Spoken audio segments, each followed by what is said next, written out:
Thank you. This may be the most important speech I've ever made. I want to provide an update on our ongoing efforts to expose the tremendous voter fraud and irregularities which took place during the ridiculously long November 3rd elections. We used to have what was called Election Day. Now we have election days, weeks and months, and lots of bad things happened during this ridiculous period of time, especially when you have to prove almost nothing to exercise our greatest privilege, the right to vote. As president, I have no higher duty than to defend the laws and the Constitution of the United States. That is why I am determined to protect our election system, which is now under coordinated assault and siege. For months leading up to the presidential election, we were warned that we should not declare a premature victory. We were told repeatedly that it would take weeks, if not months, to determine the winner, to count the absentee ballots, and to verify the results. My opponent was told to stay away from the election. Don't campaign. We don't need you. We've got it. This election is done. In fact, they were acting like they already knew what the outcome was going to be. They had it covered, and perhaps they did, very sadly for our country. It was all very, very strange. Within days after the election, we witnessed an orchestrated effort to anoint a winner, even while many key states were still being counted.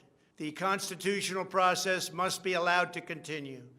We are going to defend the honesty of the vote by ensuring that every legal ballot is counted and that no illegal ballot is counted.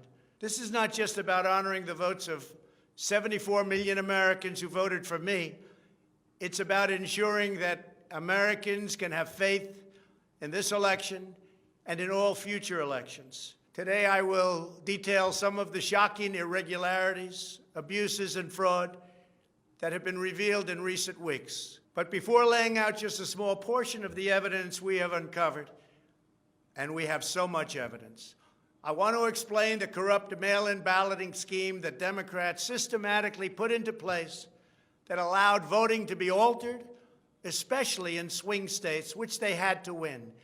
They just didn't know that it was going to be that tough because we were leading in every swing state by so much, far greater than they ever thought possible. While it has long been understood that the Democrat political machine engages in voter fraud from Detroit to Philadelphia to Milwaukee, Atlanta, so many other places, what changed this year was the Democrat Party's relentless push to print and mail out tens of millions of ballots sent to unknown recipients with virtually no safeguards of any kind. This allowed fraud and abuse to occur on a scale never seen before. Using the pandemic as a pretext, Democrat politicians and judges drastically changed election procedures just months and in some cases weeks before the election on the 3rd of November. Very rarely were legislatures involved, and constitutionally they had to be involved. But very, very rarely, and you'll see that as we continue to file our suits, it's constitutionally absolutely incorrect what took place, even from a legal standpoint. Many states, such as Nevada and California, sent millions of live ballots to every person on their voter rolls, whether those individuals had requested ballots or not, whether they were dead or alive. They got ballots. Other states, such as Minnesota, Michigan, and Wisconsin, instituted universal absentee balloting right in the middle of an election year, sending absentee ballot request forms to all voters on all rolls. It didn't matter who they were.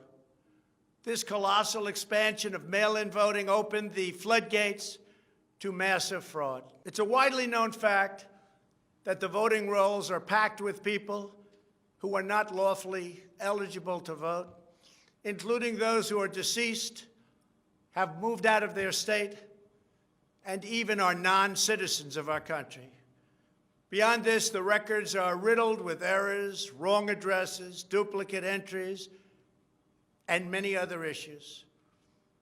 This is not disputed. It has never been disputed. Dozens of counties in the key swing states have more registered voters on the rolls than they have voting-age citizens, including 67 counties in Michigan. All of this is evidence. In Wisconsin, the state's Board of Elections could not confirm the residency of more than 100,000 people, but repeatedly refused to remove those names from its voter rolls before the election. They knew why, nobody else did. I knew why. They're illegal voters. It is a travesty that in the year 2020, we do not have any means of verifying the eligibility of those who cast ballots in an election, and such an important election it is, or determining who they are, whether they live in the state, or whether they are even American citizens. We have no idea. We have in all swing states major infractions or outright fraud, which is far more in numbers or votes than we need to overturn the results of a state. In other words, in Wisconsin, as an example, where we were way up on election night, they ultimately had us miraculously losing by 20,000 votes. And I can show you right here that Wisconsin, we're leading by a lot. And then at 3:42 in the morning, there was this. It was a massive dump of votes. Mostly Biden, almost all Biden. And to this day, everyone's trying to figure out, where did it come from? But I went from leading by a lot to losing by a little.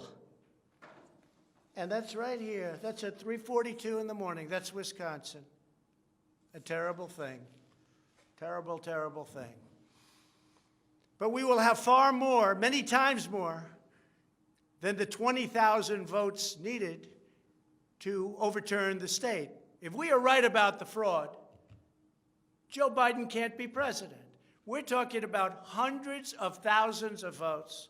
We're talking about numbers like nobody has ever seen before. Just as an example, in certain states, we'll be down by, let's say, 7,000 votes. But we'll find later on 20,000, 50,000, 100,000, 200,000 discrepancies or fraudulent votes. And that includes votes that went through when they were not allowed to be seen by Republican poll watchers because the poll watchers were locked out of the building. Or people that innocently came to vote on November 3rd, who were all excited about their vote. They were happy. They were proud to be citizens of the United States of America. And they went up and they said, I'd like to vote. And they were told that they can't vote. I'm sorry, they were told. I'm sorry. You've already voted by mail-in ballot. Congratulations.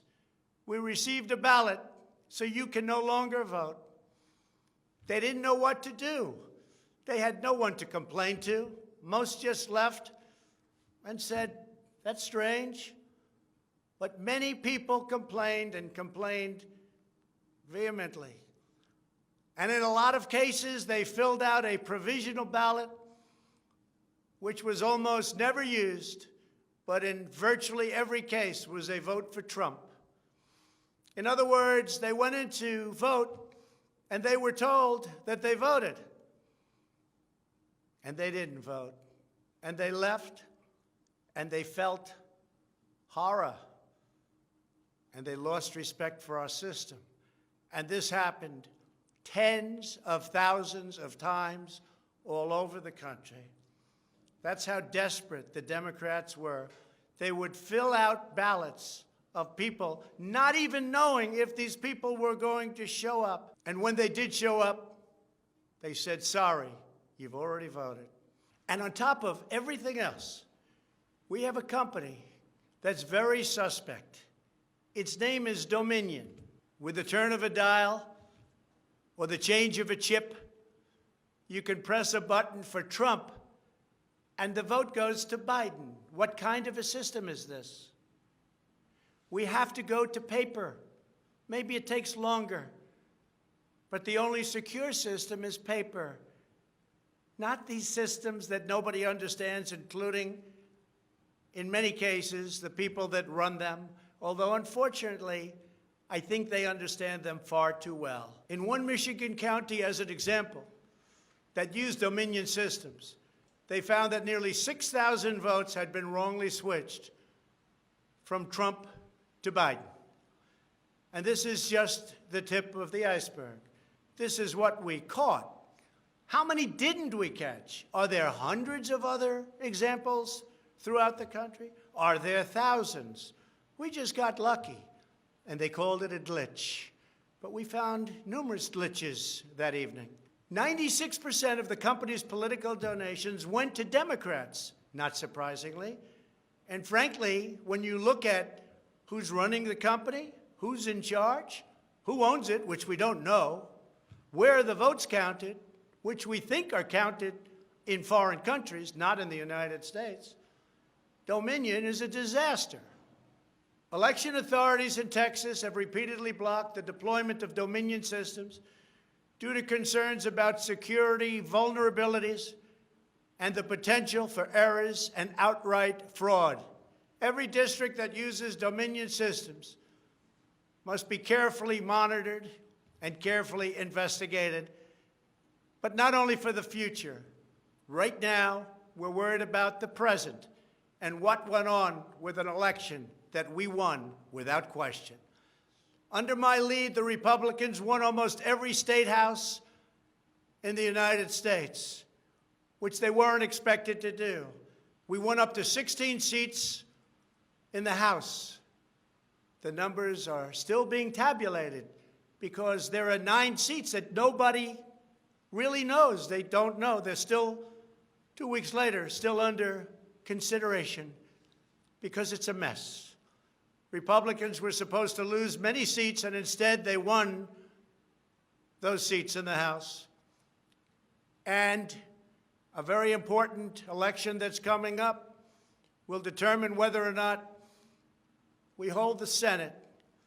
David Perdue and Kelly Loeffler are 2 tremendous people. Unfortunately, in Georgia, they're using the same horrible Dominion system.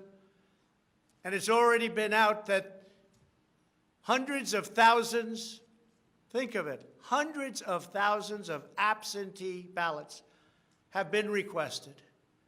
You check it out, who's requesting those ballots. The difference is it's one state, and we will have our eyes on it like nobody's ever watched anything before, because we have to win those 2 Senate seats. The tremendous success we had in the House of Representatives and the tremendous success we've had so far in the Senate, unexpected success all over the country and right here in Washington. It is statistically impossible that the person, me, that led the charge lost. The greatest pollsters, the real pollsters, not the ones that had us down 17 points in Wisconsin when we actually won, or the ones that had us down 4 or 5 points in Florida and we won by many points, or had us even and down in Texas and we won by a lot. Not those pollsters, but real pollsters, pollsters that are fair and honest, said we can't understand a thing like this. It's never happened before. You led the country to victory, and you were the only one that was lost. It's not possible. The Speaker of the House of a certain state said, "Sir, I expected to lose my seat, and instead, because of you and because of that incredible charge and all of those rallies, We had a tremendous victory, and everybody knows it. You were much more popular than me, sir, except I got many more votes than you did. And it's impossible that that happened. There is something wrong. I'll tell you what's wrong. Voter fraud. Here's an example. This is Michigan. At 6:31 in the morning, a vote dump of 149,772 votes came in unexpectedly. We were winning by a lot. That batch was received in horror. Nobody knows anything about it. By the way, there's your line. This is one of many. Here's what is normal. And all of a sudden, look at that. This is normal, normal. Look, even here, normal. And then boom, all of a sudden, I go from winning by a lot to losing a tight race. It's corrupt. Detroit is corrupt. I have a lot of friends in Detroit. They know it. But Detroit is totally corrupt. Look at this. Look at this. That's at 6:31 in the morning. Unexpectedly came in. In the recent recount in Georgia, which means nothing because they don't want to check signatures. And if you're not going to check signatures in Georgia, it doesn't work. But we have a Secretary of State and a governor who made it very difficult to check signatures. Why? You'll have to ask them. But without a signature match or check, it doesn't matter. They found thousands and thousands of votes that were out of whack, all against me. This was during a recount that I didn't even think mattered. They found many thousands of votes, and that recount didn't matter. The one that matters is the one that's going on now. That because of the fact it's so close, they had to, by law, give another recount. But the recount has to be a recount where they check the signatures. Otherwise, they're just checking the same dishonest thing. It won't matter. In this case, the signatures on envelopes are the only thing that is relevant. We will compare the signature on the envelope to the signatures from past elections, and we will find that many thousands of people signed these ballots illegally. The Democrats had this election rigged right from the beginning. They used the pandemic, sometimes referred to as the China virus, where it originated, as an excuse to mail out tens of millions of ballots, which ultimately led to a big part of the fraud, a fraud that the whole world is watching. And there is no one happier right now than China. Many people received 2, 3, and 4 ballots. They were sent to dead people by the thousands. In fact, dead people, and we have many examples, filled out ballots, made applications, and then voted, which is even worse. In other words, dead people went through a process.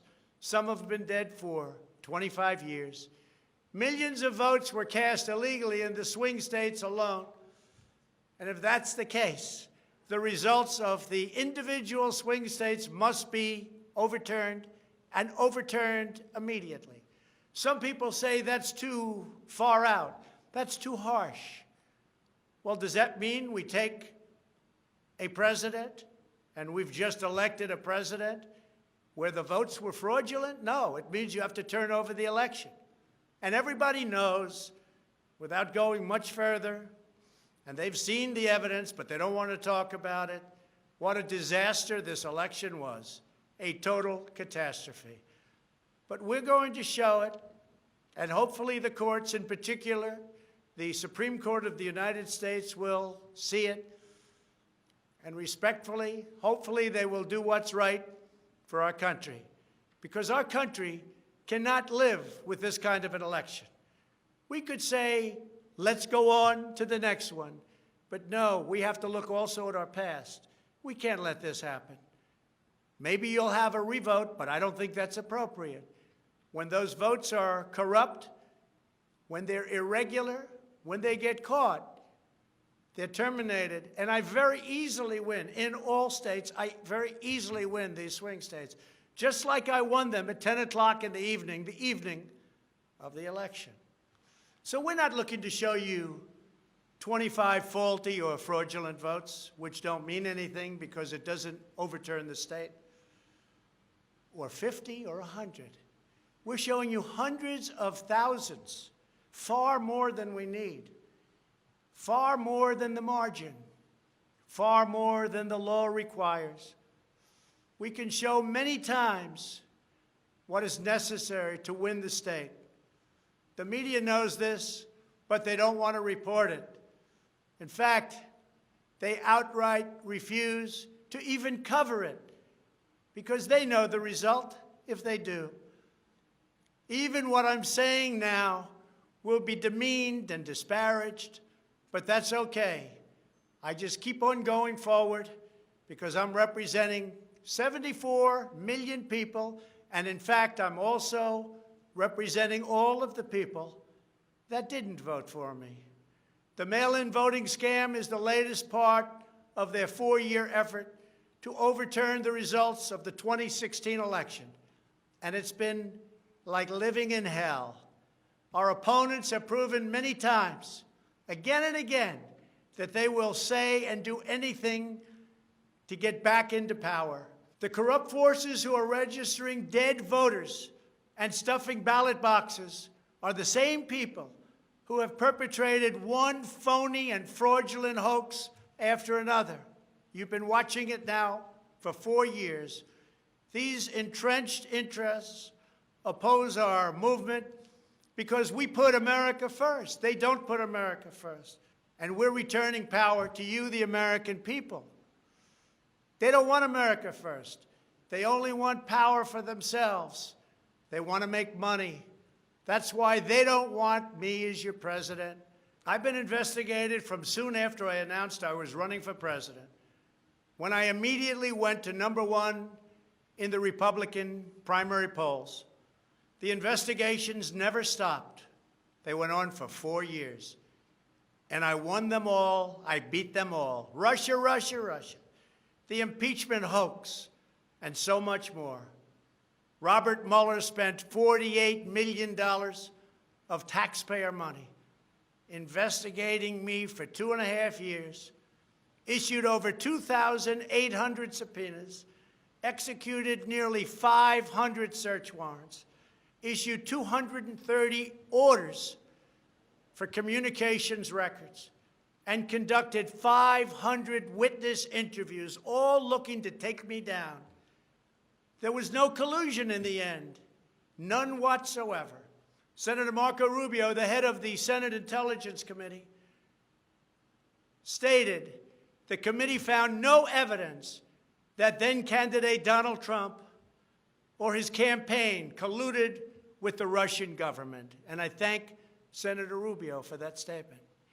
Now I hear that these same people that failed to get me in Washington have sent every piece of information to New York so that they can try to get me there. It's all been gone over and over again. For $48 million, you go through tax returns, you go through everything. The New York Attorney General, who recently ran for office, campaigned without knowing me, stating, "We will join with law enforcement and other attorneys general across this nation in removing this president from office." I never met her. It's important that everybody understand, she said, that the days of Donald Trump are coming to an end. And all it's been is a big investigation in Washington and New York and any place else that can investigate, because that's what they want to do. They want to take not me, but us down. And we can never let them do that. Everything's been looked at. A friend of mine who's very smart said, "You've probably seen more than anybody else. You've probably been investigated more than anybody else. And for you to come out with a clean bill of health makes you probably the cleanest person in this country." Some people in this administration, but fortunately not all, have been beaten down and disparaged. They just disappeared. Nobody knows what happened to them. Why aren't they active? Why aren't they involved? There's so much to be involved in. The corruption is so rampant. They just couldn't take it anymore. They were threatened by Democrats with impeachment, and horrible things were said about them, and they're good people. Even recently, the head of the GSA was hounded and harassed, as she reported, like she has never been before. What can I say? We caught Comey cold. We caught McCabe cold. We caught them all. We're still waiting for a report from a man named Durham, who I have never spoken to and I have never met. They can go after me before the election as much as they want. But unfortunately, Mr. Durham didn't want to go after these people or have anything to do with going after them before the election. So who knows if he is ever going to even do a report. But if you look at the lies and the leaks and the illegal acts and behavior done by so many people in their desire to hurt the President of the United States, something should happen. The hardest thing I have to do is explain why nothing is happening with all of these people that got caught spying on my campaign. It's never happened before, and it should never happen again to a president of the United States. All you have to do is watch the hearings and see for yourself. The evidence is overwhelming. The fraud that we've collected in recent weeks is overwhelming, having to do with our election. Everyone is saying, wow, the evidence is overwhelming when they get to see it. But really, it's too late to change the course of an election. It's too late to change the outcome.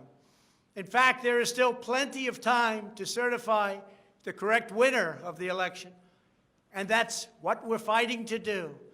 But no matter when it happens, when they see fraud, when they see false votes, and when those votes number far more than is necessary, you can't let another person steal that election from you. All over the country, people are together in holding up signs, "Stop the Steal." To understand how we will challenge this fraud, it is important to know the problems with mail-in balloting. Pennsylvania, Michigan, Nevada, Georgia, Arizona, and most other states allowed anyone to get an absentee ballot and cast their vote without showing any ID. The voting took place entirely on the honor system. No identification of any kind was required. Most Americans would also be shocked to learn that no state in the country verifies United States citizenship as a condition for voting in federal elections. This is a national disgrace. No other advanced country conducts elections this way. Many European countries have instituted major restrictions on mail-in voting specifically because they recognize the nearly unlimited potential for fraud. Out of 42 European nations, all but 2 prohibit absentee ballots entirely for people who reside inside the country, or else they require those who need absentee ballots to show a very, very powerful ID.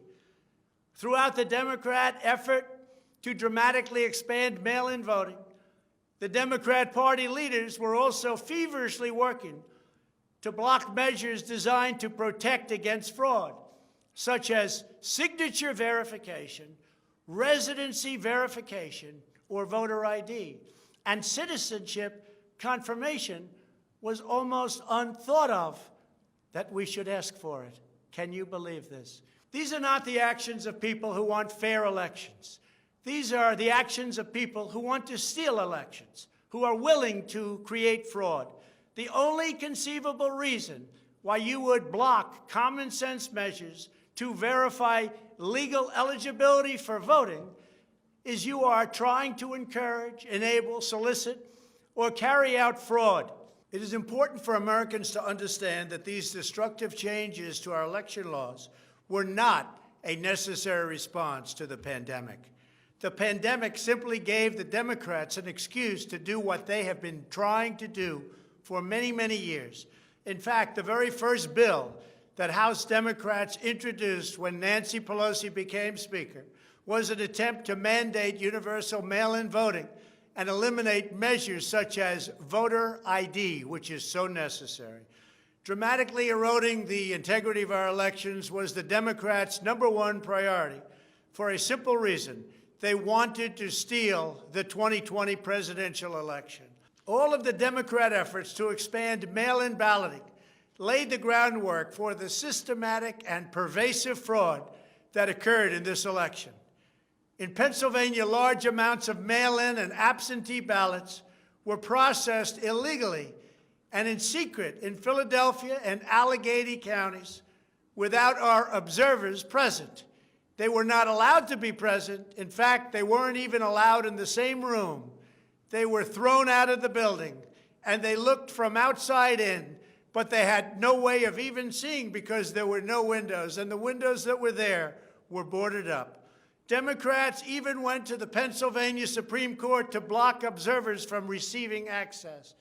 There is only one possible reason that the corrupt Democrat political machine would oppose transparency during the vote counting. It's because they know they are hiding illegal activity. It's very simple. This is an egregious, inexcusable, and irreversible harm that stains the entire election. Yet this unprecedented practice of excluding our observers, our vote watchers, as some people call them, occurred in Democrat-run cities and key states all across the nation. Here are just some of the additional facts that we've uncovered. Many voters all across Pennsylvania received 2 ballots in the mail, and many others received mail-in ballots for which they never applied. So many got ballots, they didn't even know what they were for. And again, so many received more than 1 ballot, in some cases more than 2 ballots. And they happened to be, for the most part, Democrats. In Fayette County, Pennsylvania, multiple voters received ballots that were already filled out. They didn't know what happened. In Montgomery County, Pennsylvania, a poll watcher overheard unregistered voters being told to return later to try to vote under a different name. Tens of thousands of voters across Pennsylvania were treated differently based on whether they were Republicans or Democrats. Voters who submitted flawed ballots in some Democrat precincts were notified and asked to fix their ballots, while Republican precincts, and in particular Republican voters, were not so notified, which plainly violates the Equal Protection Clause of the United States Constitution. If you were a Democrat, we're going to fix up your ballot, make sure it's perfect. If you were a Republican, don't even talk about it. In Michigan, a career employee of the city of Detroit witnessed city workers coaching voters to vote straight Democrat while accompanying them to watch who they were voting for, violating the law and the sanctity of the secret ballot. You can't do that. The same worker says she was instructed not to ask for any ID and not to attempt to validate any signatures. She was also told to illegally backdate ballots, many, many ballots, received after the deadline. This is something that is so unconstitutional. And she estimates that thousands and thousands of ballots were improperly backdated by her and many others. Other witnesses in Detroit also saw election officials counting batches of the same ballots many times, as well as illegally duplicating ballots. One observer testified to seeing boxes and boxes of ballots, all bearing the same signature. Another observer in Detroit gave sworn testimony that he saw countless invalid ballots that did not belong to properly registered voters, and then witnessed election workers in Wayne County entering fake birth dates into the system in order to illegally count them. Witnesses have signed sworn affidavits. In other words, you go to jail if you lie. testifying that after election officials announced the last absentee votes had been received, a batch of tens of thousands of ballots arrived, many without envelopes, all voting for Democrats. In Wisconsin, a record number of voters were categorized as indefinitely confined, a status reserved for severely disabled individuals, also for the elderly, that allow them to vote without showing ID. Last year, approximately 70,000 people claimed this status statewide. This year, the number miraculously was nearly 250,000 voters after election officials in Milwaukee and Dane counties, a couple of the most corrupt political places in our country, urged citizens to improperly register under this status. And register they did in levels that don't exist. In Wisconsin, there are approximately 70,000 absentee ballots that do not have matching ballot applications as required by law. In Georgia, 9 observers have testified to seeing countless irregular ballots without the creases or typical markings indicating that the ballots did not arrive in envelopes as required. A poll watcher in Fulton County estimated that approximately 98% of the large number of unusually pristine ballots that she witnessed were for Biden, a highly unusual number. In addition, thousands of uncounted ballots were discovered in Floyd, Fayette, and Walton counties weeks after the election. And these ballots were mostly from Trump voters. They weren't counted. They were from Trump voters. In Detroit, everybody saw the tremendous conflict and the horrible way that the 2 Republican canvassers were treated, so horribly, because they wouldn't vote when they saw that 71% of the precincts didn't balance. And also, there were more votes than there were voters. Think of that. You had more votes than you had voters. That's an easy one to figure. And it's by the thousands. In Arizona, in-person voters whose ballots produced error messages from tabulation machines were told to press a button that resulted in their votes not being counted. Also in Arizona, the Attorney General announced that mail-in ballots had been stolen from mailboxes and hidden under a rock. In Clark County, Nevada, where most of the state's voters reside, the standards for matching a signature using the signature verification machine were intentionally lowered to allow large numbers of ballots to be counted that otherwise would never have passed muster. This machine was set at the lowest level. According to one report, in order to test the process, 9 voters in Clark County cast ballots with intentionally incorrect signatures, and 8 of the 9 ballots were accepted and counted. They said you could sign your name as Santa Claus, and it would be accepted. Last week, the Clark County Commission threw out the results of a local election after the registrar reported finding, quote, discrepancies that we can't explain. Also in Nevada, some voters were entered into a raffle for more than a dozen gift cards worth as much as $250 if they could prove they had voted.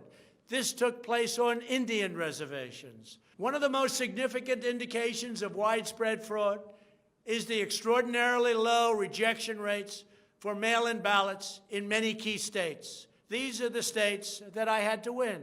In swing state after swing state, the number of ballots rejected has been dramatically lower than what would have been expected based on prior experience. That means years and years of voting. In Georgia, just 0.2%, that's substantially less than 1%, of mail-in ballots have been rejected. In other words, almost none have been rejected. They took everything. Nothing was rejected practically, compared to 6.4% in 2016, and there are those that think that 6.4 was a low number. So think of it. Almost none were rejected.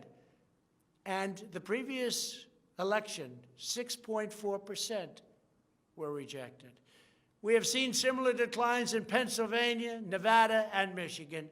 Ballots weren't rejected, especially if they happen to be in Democrat areas. These irregularities are inexplicable unless there is a deliberate effort to accept ineligible ballots or fraudulent ballots. In Pennsylvania, the Secretary of State and the state Supreme Court, in essence, abolished signature verification requirements just weeks prior to the election in violation of state law.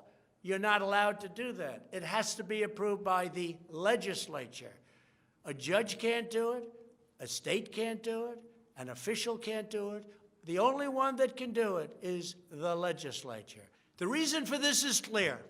They were not verifying signatures because they know the ballots have not been filled out by the voters in whose names they were cast. In other words, people filled them out that had nothing to do with the names on the ballot. A simple recount of the ballots under these circumstances only compounds the fraud. The only way to determine whether there was an honest vote is to conduct a full review of the envelopes in the relevant states.